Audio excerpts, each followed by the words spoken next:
было необходимо, чтобы вся флотилия была республиканской собственности. Пассажирский флот перейдет судоходной компании «Флот Республики Татарстан». Она создана Республиканским Минземимуществом в мае и будет заниматься развитием пассажирских перевозок, обновлением и ремонтом судов, причалов и дебаркадеров. Сегодня часть флота используется в таких судоходных компаниях, как СК «Татфлот», АО «Татфлот». Кстати, АО «Татфлот» сегодня является основным перевозчиком, и навигацию 2023 года мы планируем закончить, конечно же, с ними, чтобы тут не портить и не ломать график, не ломать устоявшуюся систему.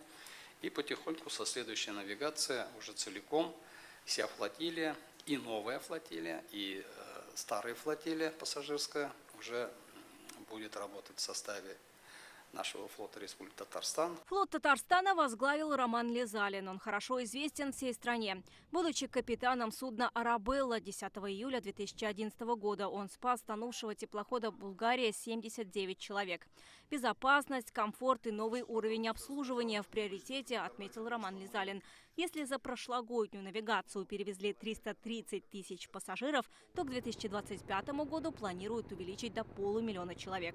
Будут заниматься как внутренними и межрегиональными перевозками, так и круизами в планах развития речного туризма. Мы понимаем, что нужно переходить уже и на другой уровень обслуживания, сервиса. Это тоже мы будем над чем работать. И наши суда, мы также понимаем, что которые на сегодняшний день есть на балансе Татфлота, они требуют к себе внимания определенного, то есть нужно будет их ремонтировать, модернизировать. Программу реновации речного флота инициировал Рустам Минниханов. Татарстан одним из первых начал обновлять пассажирские суда.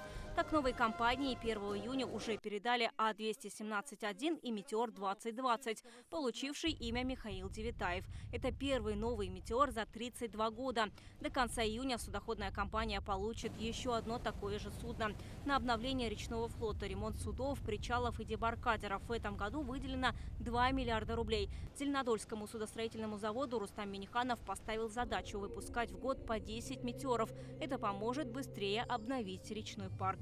Не каждый идет работать на флот, но об этом тоже нужно говорить. Кадровый голод, безусловно, есть везде. Ситуация с кадрами сейчас тяжелая, говорит Роман Лизалин. Планирует привлекать и молодежь из Казанского речного техникума, запустить программу наставничества. Но за штурвал современных «Метеоров» может встать не каждый. Конечно, ищем опытных, безусловно, людей, потому что техника, которую мы сейчас принимаем, нужно понимать, что эта техника не старая, это современная техника с современными системами безопасности, вообще системами с новыми техническими средствами судовождения. То есть это техника иного уровня. И вот кто-то там, любой встанет и там пойдет на этом судне управлять, такого не будет. С первого дня навигации в следующем году заработает и новая система покупки билетов. Много новшеств будем внедрять по системе закупок билета. Они будут в режиме онлайн закупаться, то есть в открытом режиме.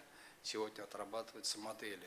Символично и то, что к началу обновления речного флота определили и место для памятника Михаилу Девитаеву. Он появится здесь, на территории речного порта. Герой Советского Союза, летчик-истребитель и речник, был капитаном первого заводского «Метеора». Судами он управлял больше полувека назад. Памятник здесь может появиться уже к началу навигации 2024 года. Тогда начнется и новая история современного пассажирского флота Татарстана. Таким образом, республика одной из первых в России, кто запустил масштабную программу реновации. Вероника Гайнудинова, Владимир Гурьянов, ТНВ, Казань.